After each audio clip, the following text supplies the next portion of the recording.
Boa tarde a todos. Eu gostaria de iniciar essa apresentação dizendo que é um grande prazer participar desse evento, o primeiro Congresso Brasileiro do Setembro Amarelo nas Pesquisas Científicas. É um evento totalmente online e gratuito, né, abordando um tema muito importante nas nossas vidas, um tema que estamos diariamente ouvindo, presenciando, vivendo, convivendo. Então, eu fiquei muito feliz com o convite. Gostaria de agradecer a professora Amanda Reis e parabenizá-la pela organização e coordenação desse evento, assim como os outros colaboradores. A mim, coube falar um pouquinho sobre as doenças de pele que podem estar relacionadas à depressão, ao estresse e a outros transtornos. Eu vou falar para vocês um pouquinho de algumas situações mais comuns na prática dermatológica, no dia a dia, relacionadas a esse tema, como abordamos, como diagnosticamos e como conduzimos. Então, vamos lá. Lesões e alterações cutâneas associadas à depressão, ao estresse e a outros transtornos. Bom, eu resolvi começar com essa frase: a pele é o que há de mais profundo no homem, porque ela me chamou a atenção. Eu li um artigo da USP enquanto estudava para essa apresentação, um artigo que não era de medicina, um artigo chamado De Corpo e Pele, que é um trabalho que aborda a questão da pele, do corpo e da psicanálise. Foi baseado no filme O Livro de Cabeceira. Depois, quem quiser dar uma olhada, é bem interessante. Mas essa frase, ela nos leva a um grande paradoxo. Me levou a uma reflexão e realmente é um paradoxo. A pele, que seria o órgão mais superficial do corpo humano, ser também o mais profundo, no sentido de que é um órgão com tantas funções importantes de proteção, de percepção, de termorregulação, de secreção, de excreção, metabolização, entre tantos outros. Um órgão de grande importância. E, ao mesmo tempo, um órgão superficial, frágil, elástico, mas que propõe um limite, uma dimensão, uma ideia de espaço ao nosso corpo. Então, eu achei essa frase muito interessante e nos leva a uma boa reflexão sobre essa questão de ser superficial e ser profundo ao mesmo tempo. A pele, então, é o maior e o mais extenso órgão do corpo humano e constitui importante dimensão da imagem corporal, como eu estava dizendo no slide anterior. Ela é suporte para manifestações simbólicas, como escarificação, pintura ritual, manifestações culturais, como tatuagem, piercings, expressão de sentimentos, troca de afeto da linguagem corporal.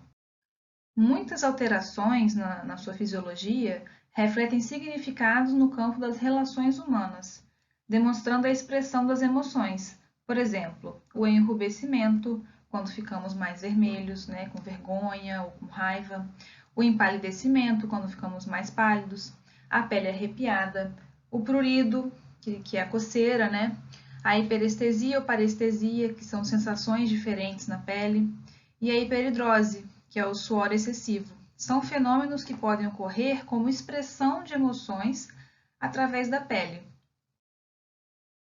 Então, nós, dermatologistas, ao examinarmos a pele, né, ao realizarmos a inspeção da pele do paciente, claro, pensamos nos possíveis diagnósticos, mas, antes de tudo, estamos diante de um paciente, estamos examinando um paciente como um todo, um ser complexo, um ser global. E esse ser é sujeito a uma multiplicidade de causas que muitas vezes se superpõem. Então, por isso, qualquer que seja a doença, é necessário adotar uma visão bidirecional entre corpo e mente e abandonar a ideia daquela concepção unicausal de que há apenas uma causa para aquela doença. Lembrar que vários fatores podem estar associados. E para isso é importante compreender que uma boa anamnese, uma boa conversa com o paciente, um bom exame físico, procedimentos diagnósticos com clareza e sinceridade em relação ao tratamento são elementos terapêuticos importantíssimos para o paciente e para o seu prognóstico. A psicodermatologia Envolve, então, qualquer aspecto da dermatologia no qual os fatores psicológicos desempenham um papel significativo. É estimado que até 1/3 dos pacientes vistos na prática dermatológica requer consideração acerca da associação de fatores emocionais e psicológicos, a fim de se obter um manejo efetivo das condições cutâneas, sendo que uma grande proporção resiste ao encaminhamento ao profissional da área da saúde mental. E isso é muito importante, porque geralmente os mais inflexíveis são os que mais necessitam. Por exemplo, um paciente com psoríase ou com eczema, ele sente uma necessidade, ele se sente bem, ele gosta de comentar como que o fator, o estresse, né, o fator do dia a dia, alguma complicação do trabalho, como aquilo piora a sua doença. Por outro lado, pacientes com delírio de parasitose, por exemplo, já são mais resistentes em comentar sobre aquela situação, são resistentes a qualquer discussão sobre a situação em termos psicológicos, porque muitas vezes eles não têm percepção da doença. Então, ao nos depararmos com um paciente com lesões de pele associado a algum distúrbio psicogênico, a gente tem 2 caminhos que podemos seguir. O primeiro é evidenciar a condição psicológica ou psiquiátrica do paciente e tentar abordar o diagnóstico, as opções terapêuticas, as limitações do que realmente pode ser abordado na prática dermatológica, ou então ignorar o distúrbio do paciente, tratar apenas os seus sintomas e permitir que aquele distúrbio psicológico permaneça sem tratamento, o que não é o desejável. Bom, os objetivos dessa apresentação são classificar algumas doenças psicodermatológicas pelo método clínico, discutir algumas condições mais comumente encontradas na prática dermatológica, mostrar casos do dia a dia da dermatologia, assim como os casos mais raros, e abordar a avaliação e estratégias de manejo mais frequentes desses pacientes. Eu não vou entrar aqui no mérito dos tratamentos farmacológicos, uma vez que não é o foco dessa palestra, dessa apresentação. Mas, qualquer dúvida que tiverem, eu posso explicar após a apresentação, ou então podem mandar e-mail, mandar e-mail para a organização, que eu irei responder. Os distúrbios psicodermatológicos, eles podem ser classificados de 2 formas. De acordo com o tipo de condição psicodermatológica, em que a maioria dos pacientes vai se enquadrar, vai se agrupar em uma dessas 5 categorias. Os transtornos psicofisiológicos, em que uma patologia dermatológica de base, por exemplo, a psoríase, é agravada, é exacerbada por fatores emocionais, o que é muito comum no curso da doença. Os transtornos psiquiátricos primários, em que o paciente não tem doença cutânea. Todas as manifestações cutâneas são autoinduzidas, como no delírio de parasitose, por exemplo, que eu vou falar mais para frente.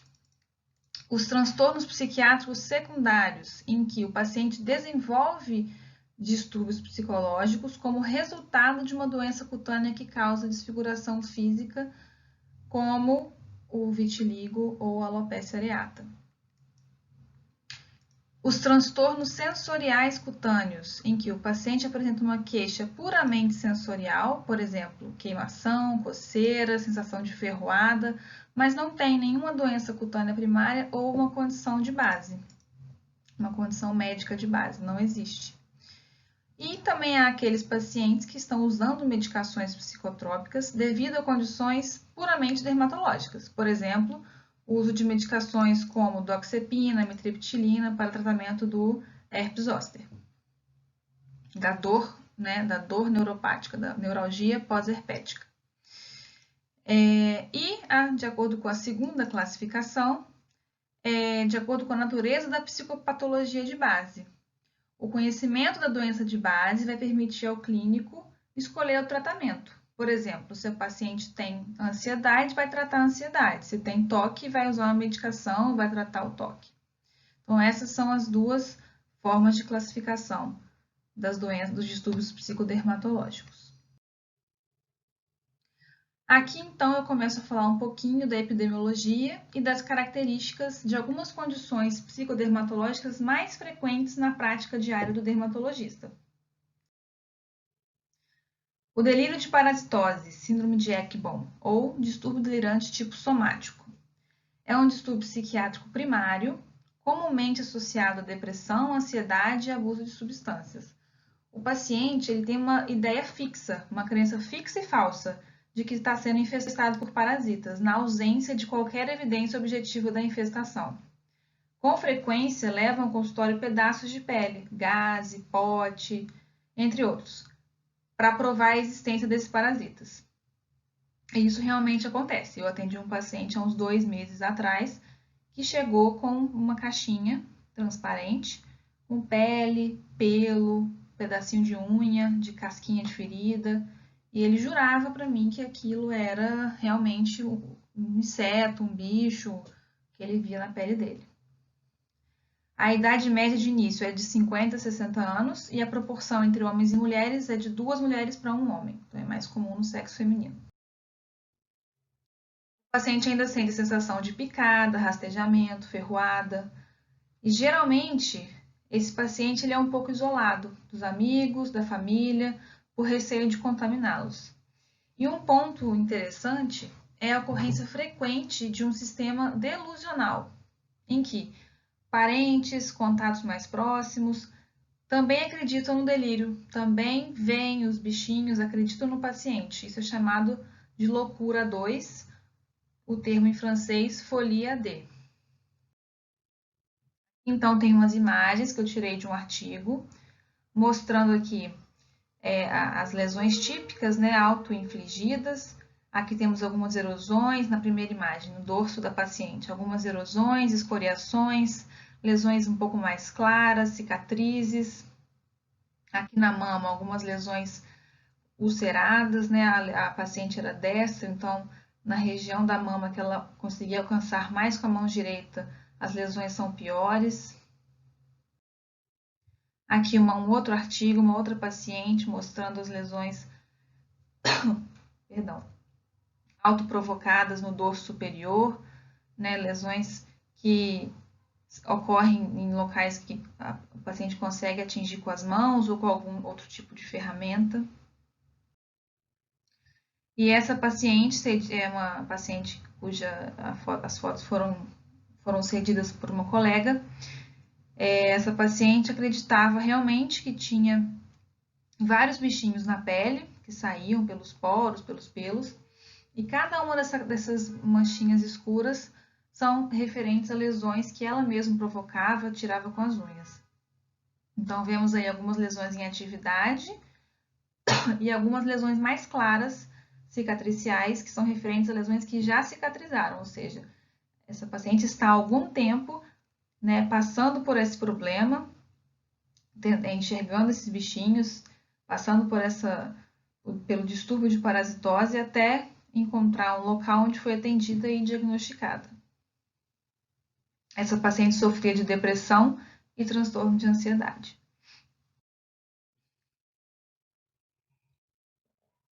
Essa imagem eu achei interessante mostrar porque ela representa e mostra alguns objetos que os pacientes levam frequentemente ao consultório.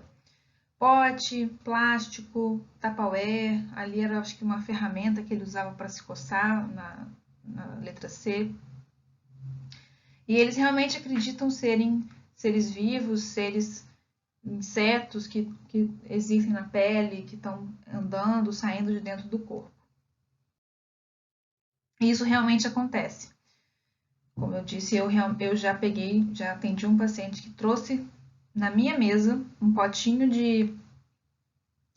cheio de pele, de unha, de cabelo. Ele realmente acreditava serem micro-organismos.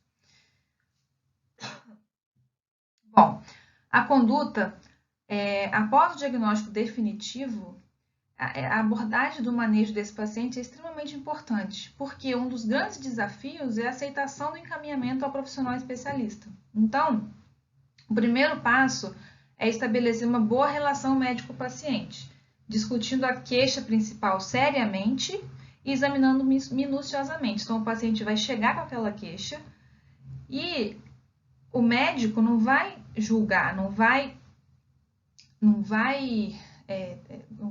ir contra a opinião do paciente. O médico tem que examiná-lo, olhar todo o corpo, evitar fazer julgamento, evitar expressar a própria opinião e depois, talvez numa segunda consulta, tentar fazer o paciente entender que não tem um ser vivo ali, não tem um micro-organismo, mas é extremamente importante ser claro e objetivo nas explicações. Isso torna o paciente menos resistente a aceitar os tratamentos específicos e os encaminhamentos. E isso vale para todas as doenças que eu vou falar daqui para frente. O distúrbio dismórfico corporal é o distúrbio na percepção da própria imagem. Geralmente, esse paciente tem um componente obsessivo ou sistemático e está muito associado à depressão, ansiedade e fobia social. É um paciente que frequenta muito dermatologista e cirurgião plástico. E, em geral, ele está isolado socialmente, por vergonha, por não aceitação da própria imagem.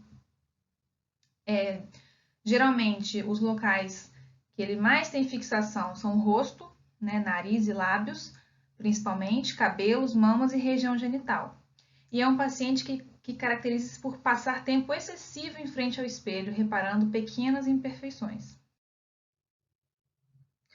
Então, o espectro varia o espectro do distúrbio dismórfico corporal varia do obsessivo, em que o paciente olha-se excessivamente no espelho, passa muito tempo ajeitando-se e vai várias vezes a consultas médicas, ao distúrbio delirante, em que o paciente tem uma ideia fixa e errada da aparência, não tem percepção da doença, e é aquele paciente que muitas vezes submete-se a múltiplas cirurgias, mas nunca está satisfeito com o resultado. Esse distúrbio representa mais de 1% da população dos Estados Unidos e 10 a 14% dos pacientes que frequentam os dermatologistas. Então, é um percentual elevado. A idade média de início é de 33 anos, a proporção homem-mulher de 1 para 1 e 58% já reportaram ideação suicida. A conduta para esses pacientes é o tratamento comportamental, tentar encorajar, evitar esse excesso de checagem na frente do espelho, evitar camuflagem desnecessária, o excesso de maquiagem, tentar expor gradualmente as situações sociais mais temidas, associada a uma abordagem da construção da autoestima, né, junto com um profissional especializado, a modificação do pensamento distorcido. É importante encaminhar esse paciente para psicoterapia e muitas vezes também uma associação com tratamento medicamentoso.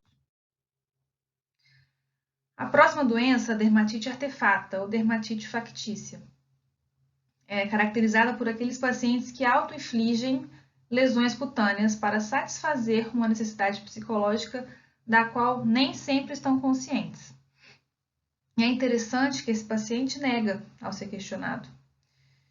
Ela geralmente está associada a desordens psiquiátricas como depressão e distúrbios de personalidade, e a maioria dos pacientes apresenta um histórico de abuso ou negligência na infância. Geralmente são pacientes ansiosos, reservados, pouco informativos, não gostam de conversar muito sobre aquela desordem, sobre aquela doença. É uma doença que pode mimetizar qualquer outra doença dermatológica. Pode ser única, múltipla, uni ou bilateral. E geralmente, isso é muito importante no exame físico, ela está localizada em regiões de fácil acesso às mãos.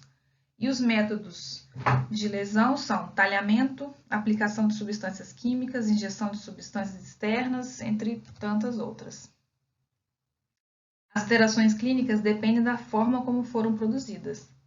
Por exemplo, se o paciente usa um objeto pontiagudo, um objeto retangular, a lesão geralmente vai ter aquele formato. Então, aqui a gente tem essa foto de um artigo também, uma dermatite artefata, mostrando aqui a lesão numa criança, uma lesão geométrica, à esquerda, né, formando ali quase um quadrado, formando bolhas, mimetizando, né, simulando outras doenças de pele. Aqui à direita também, na região da bochecha. E o paciente também autoprovocou esse edema no lábio inferior. Tudo isso está inserido no diagnóstico de dermatite artefata. Essa outra paciente também retirada de um artigo, essas lesões ulceradas, profundas, com áreas de necrose, provavelmente com infecção secundária, né? Tá até simulando uma vasculite necrotizante, que é um outro tipo de doença grave dermatológica. E esse paciente, né, que eu atendi, que foi atendido por nós quando estávamos na residência, ele ficou internado. O paciente foi internado por história de febre, desmaio e lesões cutâneas. Ficou internado numa enfermaria coletiva para investigação. Fez vários exames, exame de imagem. Após 1 ou 2 semanas de internação, as lesões sumiram. E o paciente assumiu, o paciente confirmou no final que realmente era ele que estava provocando essas equimoses. Ele se beliscava para poder, porque ele estava passando por um momento muito difícil, de solidão, e ele precisava de alguma forma chamar a atenção da parceira, dos pais, enfim. Essa doença predomina no sexo feminino, geralmente inicia-se na adolescência, e interessante que muitos pacientes trabalham ou possuem membro da família que trabalha na área da saúde. Bom, deve-se então prover um ambiente de suporte no início do relacionamento e tentar trabalhar os aspectos psicológicos em outras visitas. Então, no início, ter uma boa relação com o paciente, trabalhar o suporte àquele paciente e depois tentar ver os aspectos psicológicos nas próximas consultas. Podendo ser necessário o uso de antidepressivo, calmante, antipsicótico, se sinais e sintomas da doença psiquiátrica de base forem deduzidos. Geralmente é uma condição crônica e a gravidade vai aumentar de acordo com as circunstâncias da vida desse paciente. E, é claro, tratar as lesões cutâneas. Aqui uma outra entidade, né, que são as escoriações neuróticas. As escoriações neuróticas, elas são caracterizadas pela manipulação habitual de lesões, como picada de inseto, tampões de queratina, lesões de acne, foliculite. O formato episódico, que é até bastante comum, né, vai e tira uma casquinha, depois tira de novo, aí forma aquela lesão mais crônica, mas é considerada apenas um hábito. Porém, pacientes com escoriação neurótica têm um desejo contínuo, repetitivo e incontrolável de manipular, arranhar ou esfregar a pele, resultando em lesões bem características. Algumas doenças associadas são o distúrbio dismórfico corporal, né, que já falamos, o uso de substâncias e a personalidade borderline. A distribuição das lesões é característica, são locais de fácil acesso às mãos, geralmente braço e antebraço, couro cabeludo e rosto, nádegas, enfim, outros locais de fácil acesso. As lesões podem ser encontradas em todos os estágios de evolução, desde erosões, né, que são lesões mais superficiais, ulcerações, até cicatrizes. O perfil de personalidade desse paciente geralmente é um perfil obsessivo-compulsivo, é um paciente rígido, perfeccionista, crítico, controlador, indeciso pelo medo de errar. Há relatos de que a agressão possa ter origem de sentimentos mal resolvidos com os pais, por exemplo, uma infância difícil, sentimento de rejeição, de punições. Em casos moderados, principalmente na infância, essa escoriação ela pode ser uma resposta ao estresse, um indivíduo que já tem traços de personalidade obsessiva compulsiva, mas também pode ser expressão de transtorno de ansiedade generalizada e depressão. Ela predomina em mulheres e os casos mais graves ocorrem a partir da 3ª à 5ª década de vida. Então, aqui, foto retirada de um artigo, mostrando já lesões hipocrômicas, né, mais claras, algumas crostas em atividade, lesão em atividade, e ali na área superior do tronco, do dorso, né, onde as mãos alcançam. Se for ver na área ali abaixo do sutiã, que tem maior dificuldade das mãos alcançarem, não tem tanta lesão.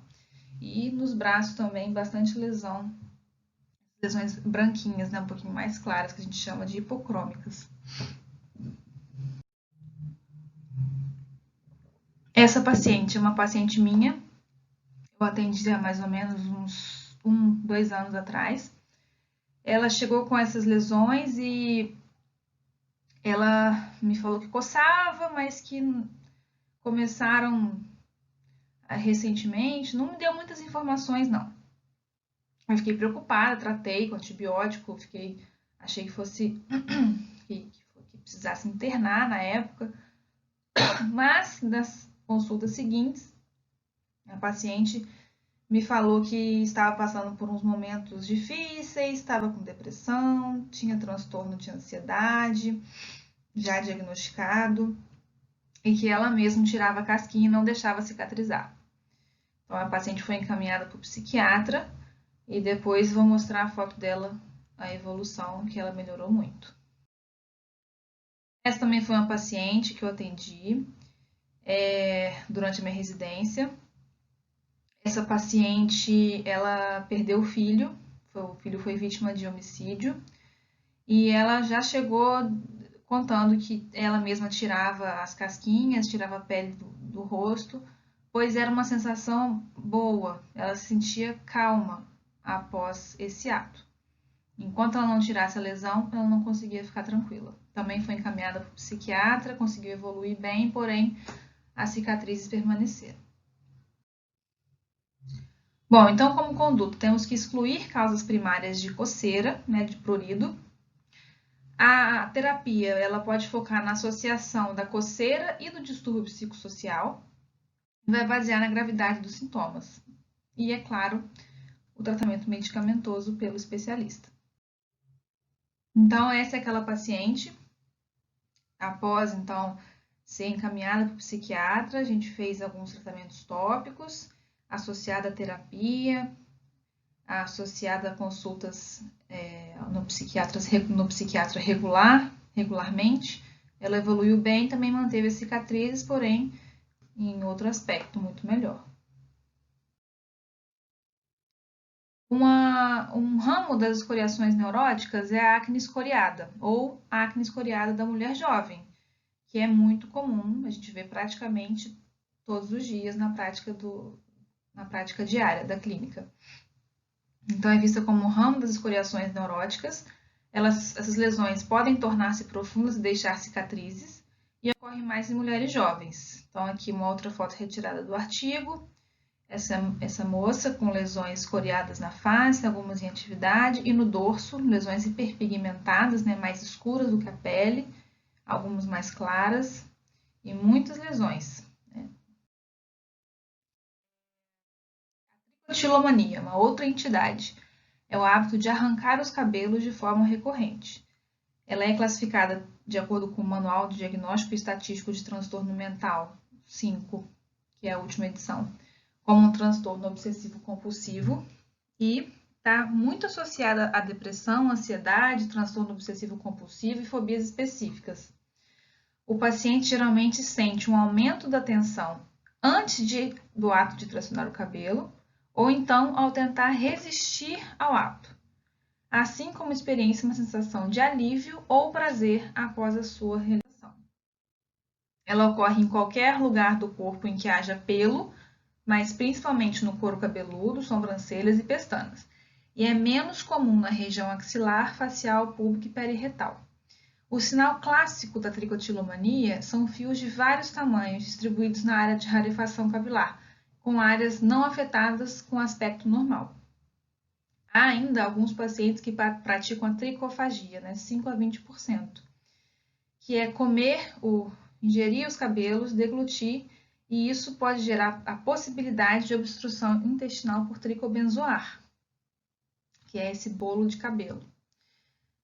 Geralmente é acompanhada de outros transtornos mentais mais comumente o transtorno de depressão maior e o de escoriação, o skin picking, que é o da escoriação neurótica. Então, aqui mostrando como esse ato é praticado geralmente, né? A pessoa faz um tufo e puxa, ou então puxa fio por fio da sobrancelha, das pestanas, né, dos cílios.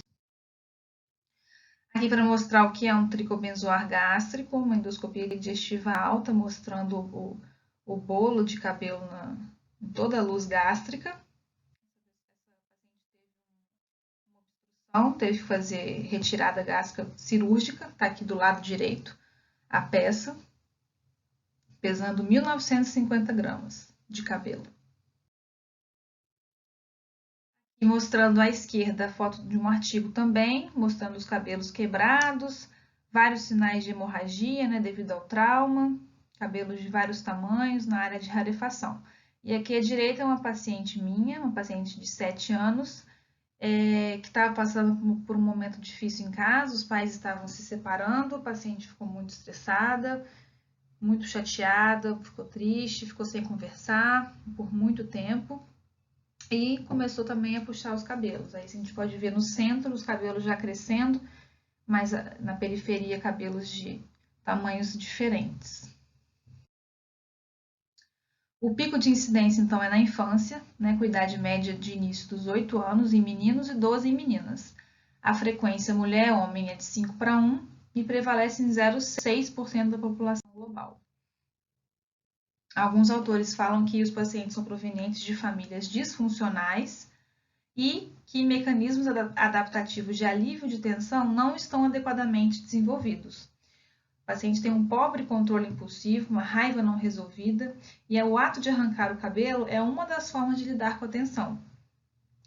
E em casos mais persistentes, um espectro de distúrbios de comportamento pode ser encontrado, por exemplo, chupar o dedo, roer a unha, baixo desempenho escolar, pobre relacionamento com colegas, familiares. Deve ser feita, então, uma mudança comportamental, né, que é o pilar do tratamento, tentar o automonitoramento, procurar algo diferente para fazer quando sente desejo de puxar o cabelo, terapia de relaxamento, reafirmação positiva. Como geralmente ocorre na infância, os pais devem procurar ajuda caso percebam que os filhos apresentam impulsos de arrancar o fio de cabelo, procurar uma rede de suporte, psicoterapia, ajuda dos colegas, medicamentos, entre outros. Bom, o prurigo nodular também é uma outra entidade caracterizada por múltiplos nódulos, né, que são lesões mais elevadas, ou pápulas, que são lesões elevadas, só que menores, como a crosta central. Frequentemente ocorrem devido à coceira intensa, mas não sempre. São mais comuns em mulheres de meia idade e são causados pela coçadura crônica, repetitiva e intensa, que pode ter várias causas. O estresse emocional e o distúrbios psicológicos são fatores causais comuns. Então, aqui tem uma paciente que eu atendi, ela estava estressada, pois tinha acabado de ter um filho, acabado de ter neném, e aí ela já tinha algumas lesões mais ressecadas na pele e aquilo cronificou, ela coçava frequentemente, gerando essas lesões aí. Nodulares, mais escuras do que a pele, como a crosta central.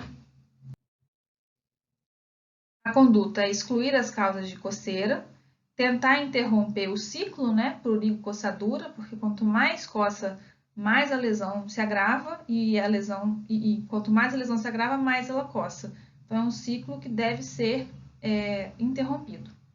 Informar ao paciente que a coçadura de repetição, então, pode perpetuar as lesões. Podemos associar medicações como os antialérgicos, hidratantes, pomadas, né, corticoides, entre outros. Até mesmo medicações calmantes, antidepressivas, encaminhar para análise, para o especialista. Bom, então aqui temos outras, eu já falei das principais, agora temos outras psicodermatoses e doenças relacionadas ao estresse, à depressão e a outros distúrbios psicogênicos, como o líquen simples crônico, prurido psicogênico, o transtorno de comportamento repetitivo focado no corpo, que aí teria a onicofagia, que é roer as unhas, dermatofagia, onicotilomania, mordedura do lábio.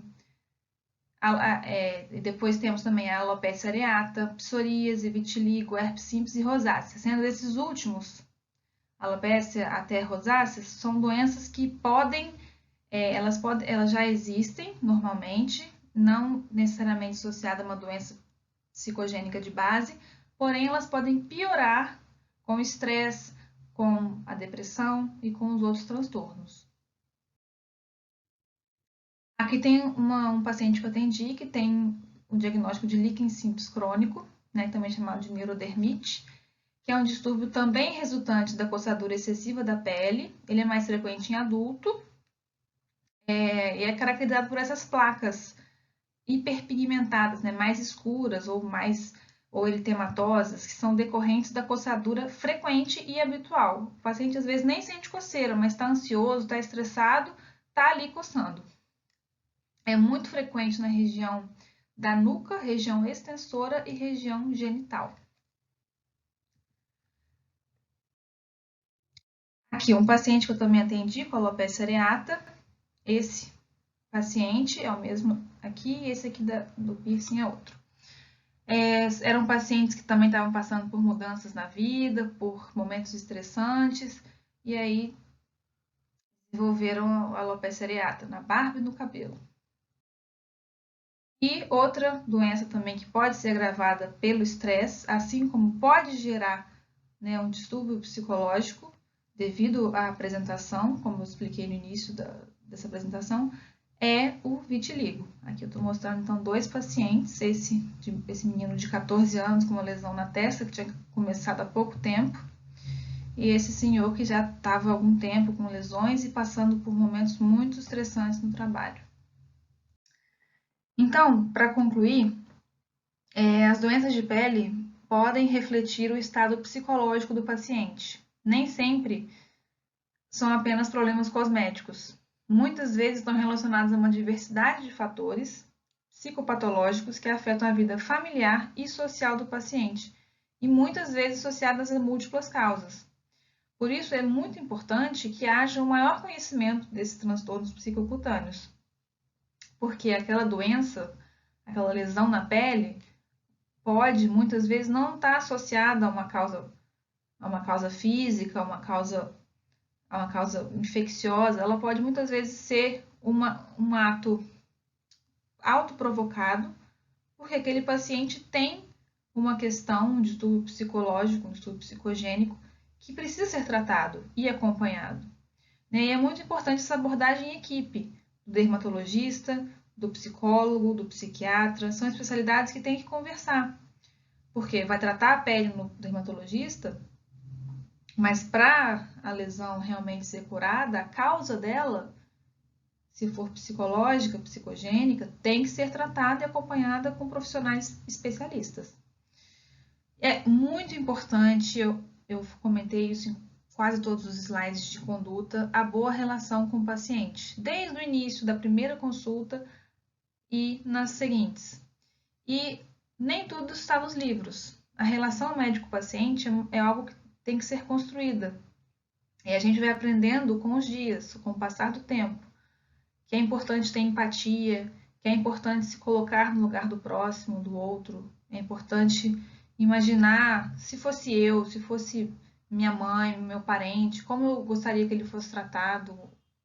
Enfim, é muito importante se colocar no lugar do outro, porque essas pessoas muitas vezes passam por problemas graves, problemas sérios, e o que elas querem mesmo, o que elas precisam é de atenção, é de respeito, é de cuidado. E isso é algo que realmente a gente não encontra nos livros, a gente aprende na prática médica diária. Bom, era isso que eu tinha para falar, essas são minhas referências. Obrigada.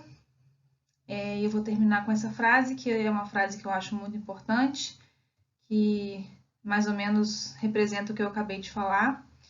Conheça todas as teorias, domine todas as técnicas, mas ao tocar uma alma humana, seja apenas outra alma humana. Obrigada. E parabéns novamente pela organização do congresso, pela divulgação e pelo evento em si. Foi um evento muito importante para mim e eu acredito que para muitas pessoas também que estão ouvindo, que leram, que se prepararam, que participaram. Obrigada mais uma vez pelo convite.